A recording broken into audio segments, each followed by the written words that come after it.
Semalam kita tebuk lock perangkap pelulup ni. Dah siap dah. 1, 2, 3. Okay, lepas tu ada yang tanyalah abang pakai mesin apa ya. Kita pakai mesin steel MS180 bang. Maksudnya 180 tu dia punya bilah dia ni 18 inci. Enjin menggunakan 31.5cc.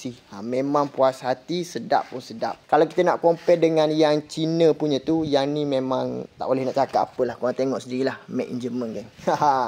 Kali korang tebuk tu, dia terus masuk ke dalam. Menggunakan mata belah yang nipis, memang puas hati. Sekali jolok je terus masuk ke dalam. Lepas tu enjin dia pun tak bising sangat daripada yang jenis Cina tu. Yang ni terbaik punya bang.